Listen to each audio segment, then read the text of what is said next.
Boshlandi. Xo'p. Savollarni tayyorlab turing. Jadvallashmasi bo'yicha.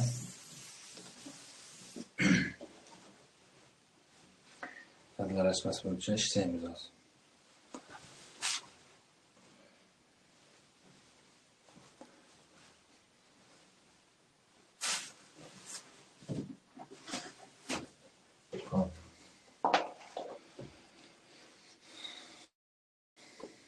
Ikkinchi savol.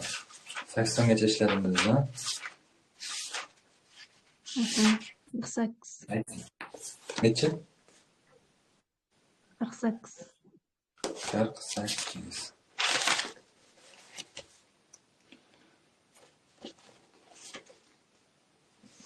Boshladik. Ko'rinyaptimi? 48. Argon va azotdan iborat gazlar aralashmasining o'rtacha molar massasi 32 deyapti. Xo'p, bizda bor ekan argon va azot bor ekan. Diagonal usulini tushuntiraman. Diagonal usulini o'tgan bo'lsangiz, tepaga va pastga nima qo'yiladi? Molar massalari 28, azot molar massasi. Argon molar massasi 40. O'rtacha molar massasini qo'yamiz 32. Tushunarli bo'ldimi shu yergacha? O'tganmisizlar shunaqa yo'qmi?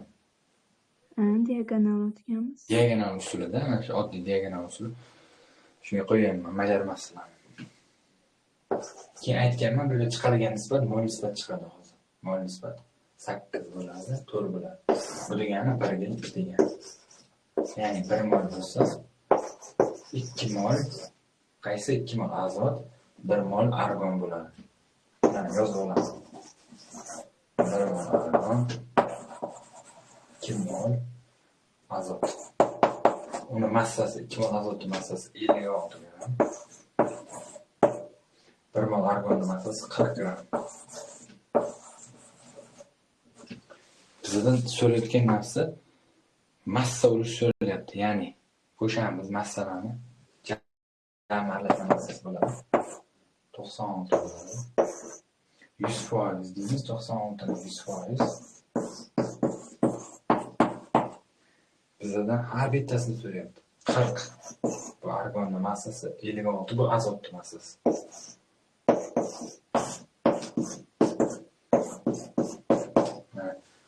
Dan kelib chiqadigan foiz bu x ku, mana shu kelib chiqadigan foiz bu argonning massa ulushi. 56 dan kelib chiqadigan y mana bu son, ya'ni azotning massa ulushi. Nima savol bor?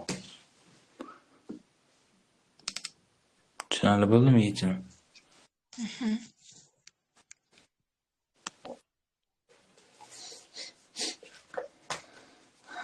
Savol bo'lmasa, yechim mana shunaqa bo'ladi. Keyingi savol, chiqmay qolgan savol. Keyingisi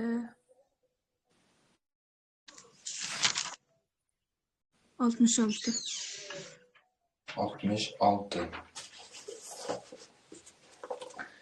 O'chirib tashlayman. Videoni tashlab beraman, zapisini. O'sha zapisda ham ko'rib olsangiz bo'ladi. To'xtatib olib ko'rasizlar, yozib olasizlar o'sha yerda.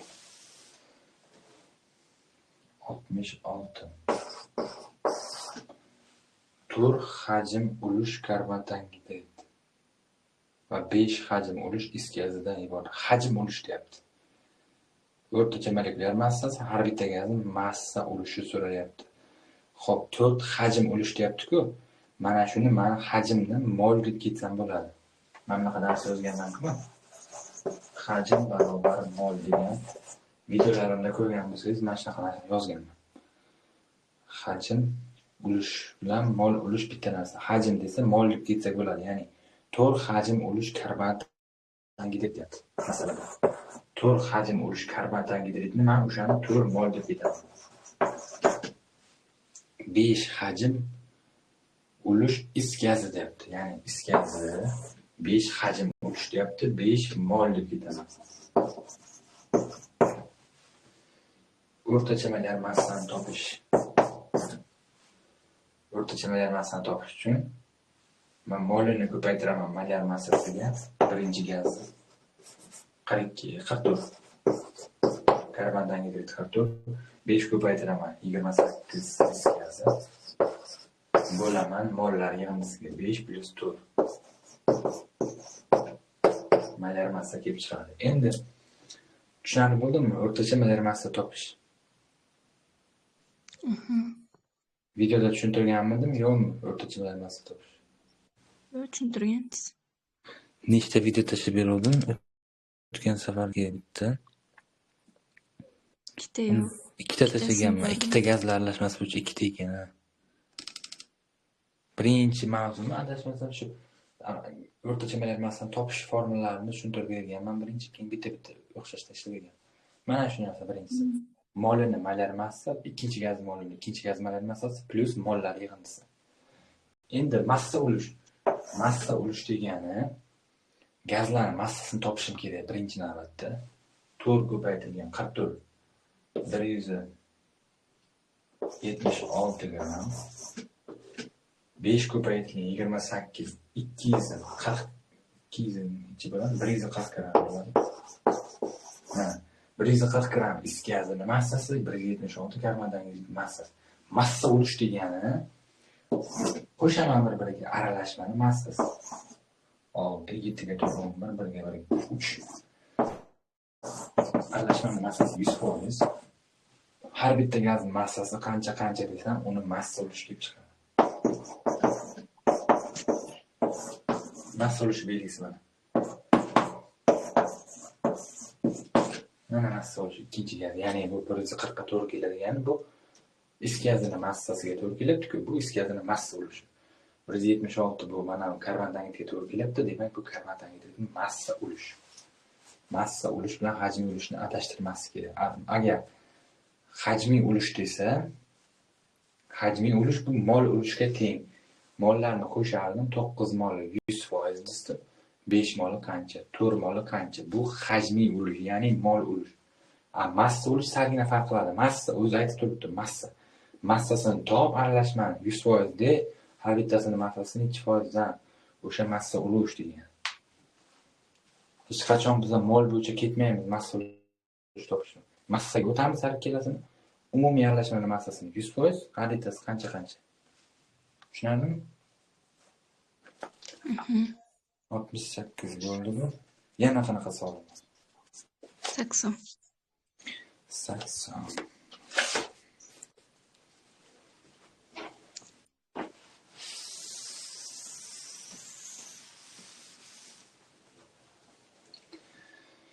Tarkibida 20 gram vodorod, 71 gram xlor, 114 gram ftorni tashkil etgan gazlar o'rtacha malyar massasini toping.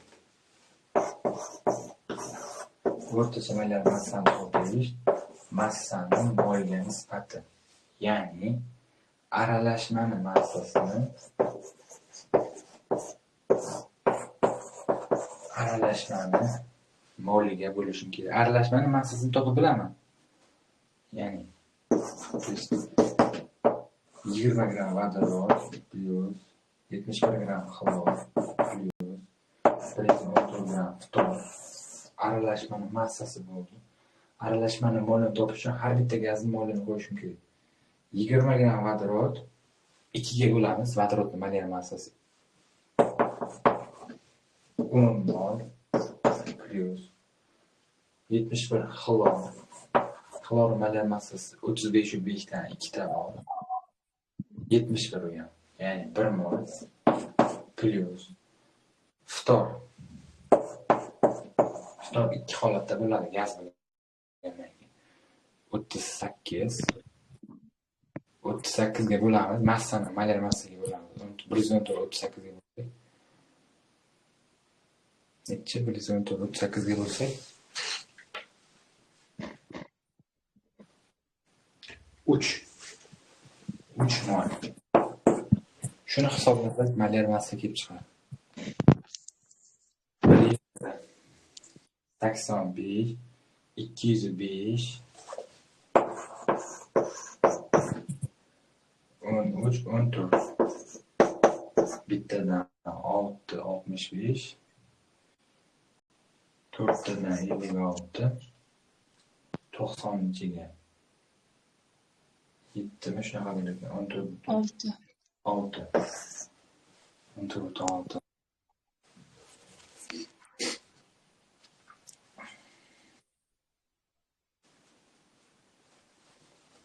Misol bor. Tushunarli bo'ldimi? Aralashma massasini qo'shib qo'ydim. Har bitta gazlarni mollarini yig'indisini qo'ydim. Bekorga buni birligi gram mol emasdi.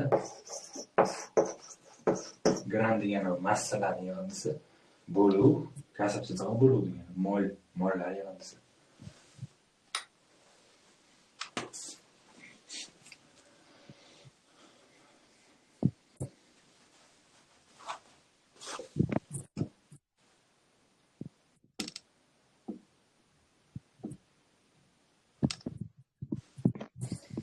Qolganlar kirmayapti darsga.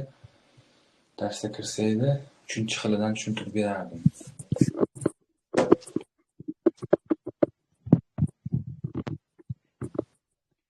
Ikkinchi darajasiga ham bormagansiz. Yo'q. Ikkinchi darajasini ularga vassa qilinganida, birinchi, ikkinchi darajasi. Ikkinchi darajani tugatib bo'lgandan keyin 3 ga o'tamiz dedim.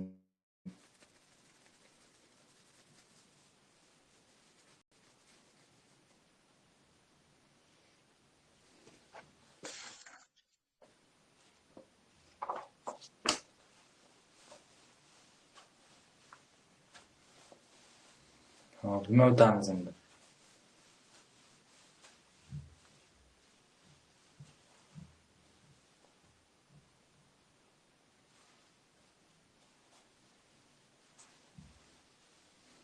Nima o'tamiz? Ekvivalentlar o'tilgan shu paytgacha. Kislotalar, oddiy bunaqalar, modda, murakkab moddalar, modda miqdori hammasi o'tilgan shu yergacha.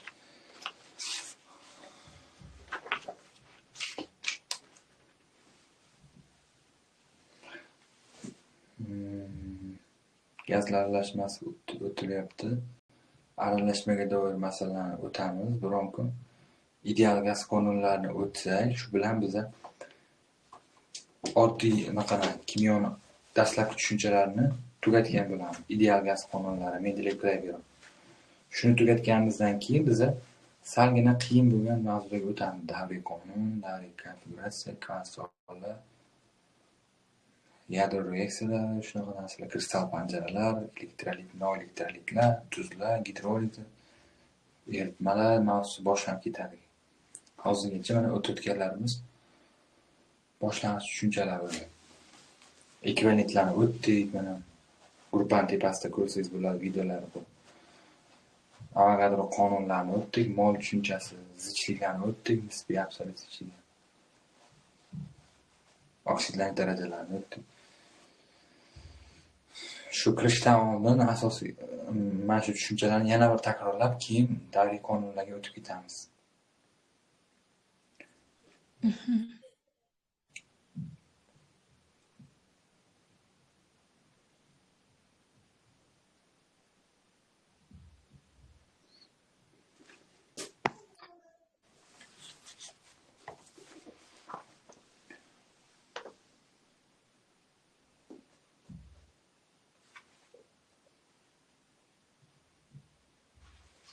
Xo'p, bo'lmasa men bir ikkita tushuntiray, mayli, 3-darajada.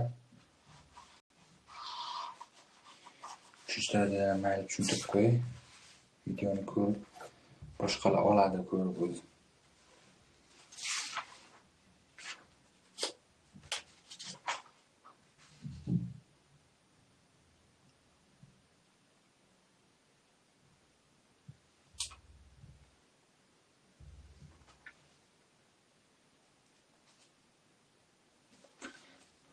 Xo'p, mana 2-darajasidan ham qiyinlari bor ekan.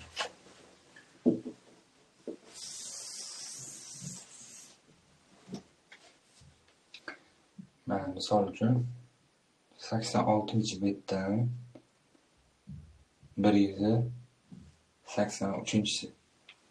86-bet 183. is gazi va karbonat angidridning 100 ml aralashmasiga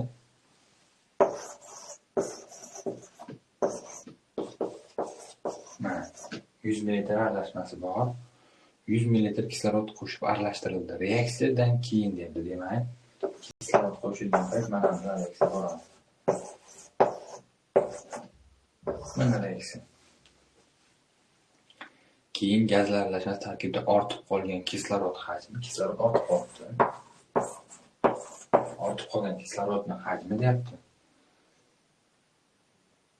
Kislorod hajmi dastlab gazlar aralashmasidagi karbonat angidrid hajmidan 3 marta ko'p ekan.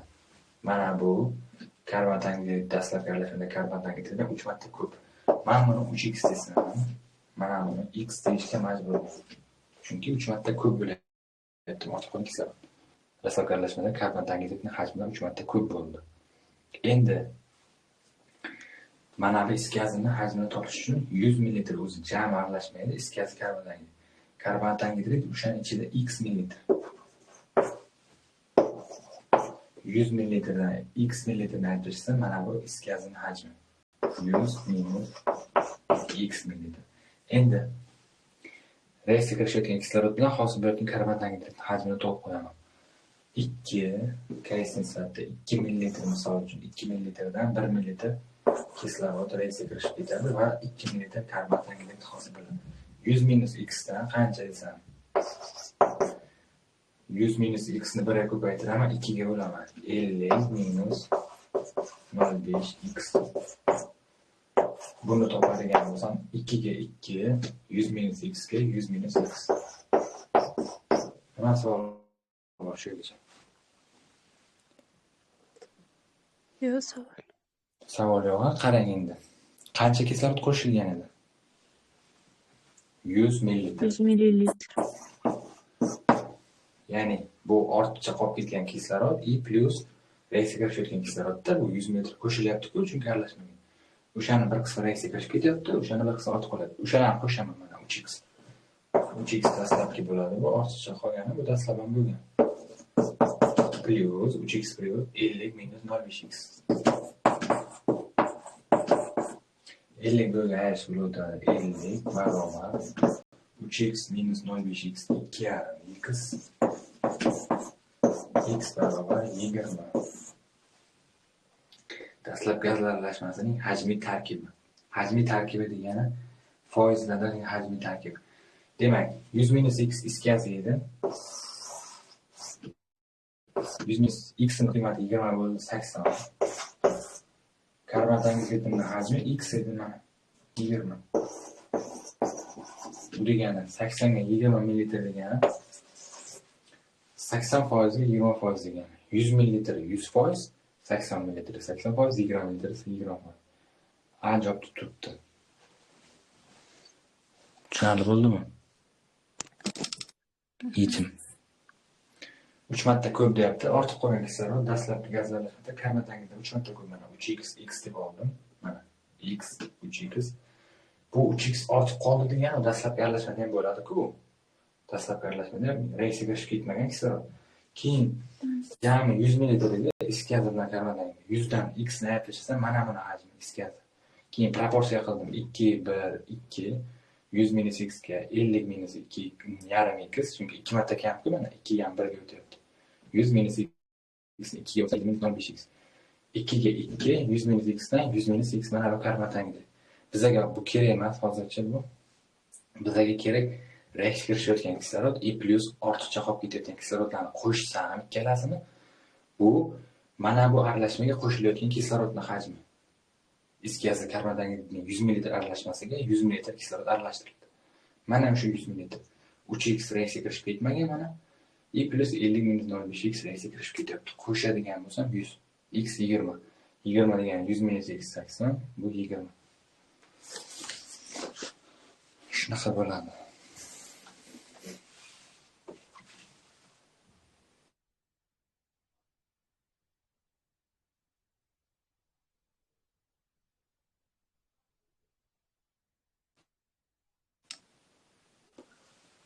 Endi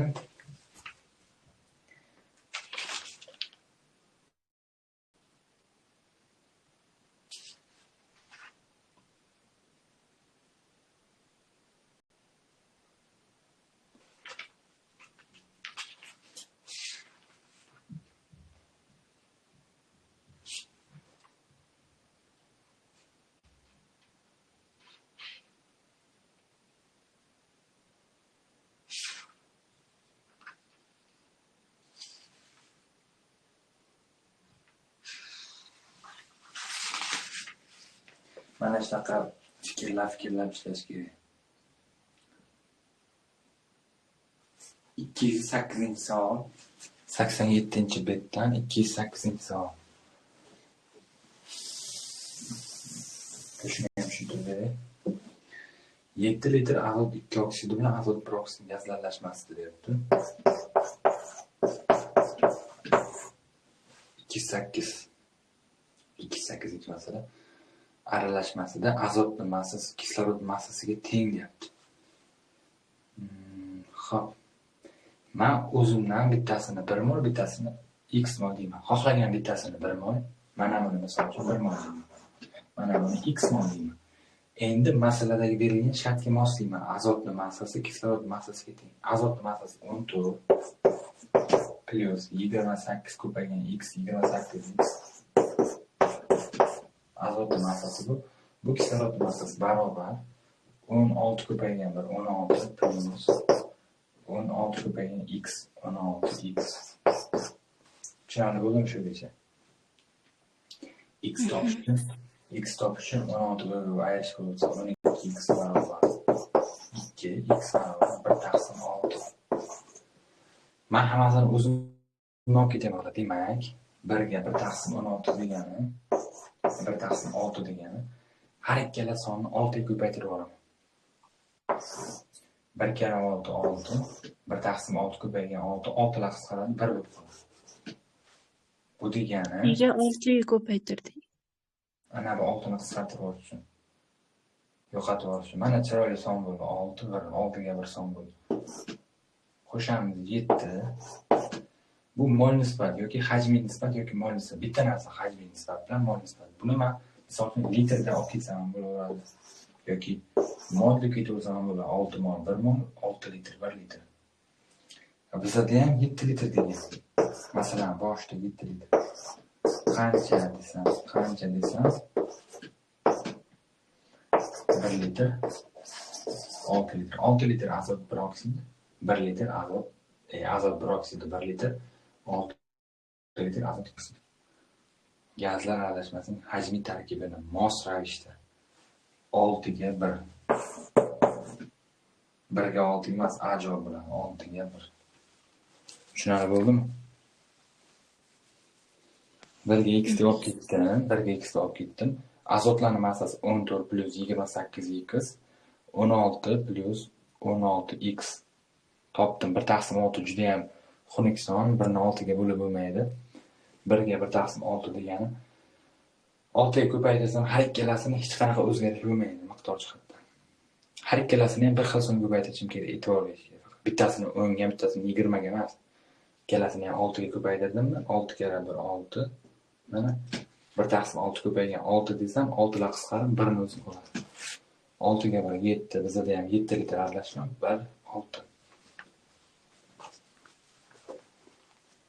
Mana shunaqa ishlanadi aralashmalar.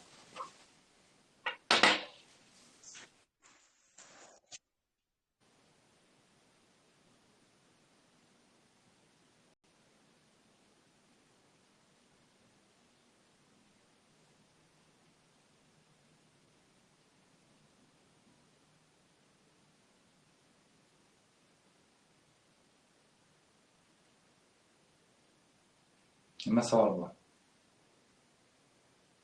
Savol yo'q. Xo'p, darsni ertangi kunlarga ko'chiramizmi? Keyingi haftadan. Hammaga qulay bo'lsa, keyingi haftadan bor-ku. Ertangi kunlar misol, ertangi kunlar qaysi kunlar bo'ladi? Jumalik kunlar. Dushanbalik kunlar demoqchiman. Dushanba, chorshanba, jumalik kunlar. Soat 8 da bo'ladi. 8 da vaqtingiz bormi? Mana shu dushanbalik kunlar. Dushanba, chorshanba, juma. 8 da kechqurun. Bormi vaqtingiz mana shu? Shu kunlarga ko'chirsak yaxshi bo'lardi. Men shu kunlarda mana shu o'tayotgan kunimiz bor-ku. Ishlarim ko'payib ketyapti shu kunlarda, charchab qolyapman-da kechqurun. Dars o'tishga sal qolyapti. Ertangi kunlar ertaroq kelaman uyga, misol charchamayman, ko'proq o'tsak bo'ladi keyingi darslarda. Bo'lasiz. hozir mana keldim, mana charchaganman, uncha o'tishga ham holim qolmadi-da. Erta masalan, ertaroq kelaman uyga, ko'proq o'tsak bo'ladi. Sizlarga ham yaxshi, menga ham yaxshi. Xo'p, bo'lmasa hozircha vazifa mana shu. 7-sinfdan nazariyani o'qib borish kerak. 7-sinfdan o'qib boring. Nazariya kitob bor-ku, 7-sinf kimyo kitob. Savol javoblarni yakshanba kunida hisob qilamiz. Keyingi darsimiz endi shanba kuni bo'ladi. Shu haftacha shunaqa qilib turamiz endi. Shanba kunida. Keyingi haftada mana shu dushanbalik kunda bo'ladi. Vazifa keyingi darsgacha gazlar aralashmasini oxirigacha tugatish o'zi nechta? 299 почти 300 ekan savol. Hech bo'lmaganda mana ikkinchi tiplariga ham o'ting, misol o'xshashlarni bitta-bitta ishlab ketaveringda, misol hammasini ham ishlamang. Tezroq ishlashimiz kerak-da, mana bitta xiliga ham o'xshash xilidan misol 10 ta bergan. 3 tasini ishlang bo'ldi. Qolganini ishlab bilishga uvering bo'ling bo'ldi. Hammasini ishlashga vaqtimiz yetmay qoladi-da. O'sha masalani ishlab bilishingizga uvering bo'lsangiz kerak emas qolgan. Ertaga misol testga tushgan payt ishlab bilaman desangiz, bo'ldi, tashlab ketavering. 3 ta tipini ham ko'ramiz keyingi darsda. Vazifa mana shu 7-sinfdan nazariyani o'qish. O'qib bilganingizcha. Chunki mana asosiy tushunchalar hammasi gazlar aralashmasi, ekvivalentlarni o'tdik. Hammasi 7-sinf boshdagi mavzularda. Shu uchun. Shu bo'ladi. Savollar chiqib qolsa agar gruppada yozasiz, gruppada men o'zim javob beraman, tushuncha beraman gruppada.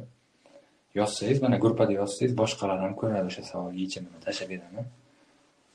Boshqalar ham xuddi shunaqa masala tashlasa, men ishlab beraman gruppaga. Siz ko'rib olasiz, misol uchun. Bitta masalaning yechimini siz ko'rib olasiz, boshqalarning hisobidan. Siz tashlasangiz, boshqalar ham o'sha o'rganadi. Gruppada savol bersalar yaxshi bo'ladi hammaga. Hapsiz. Shu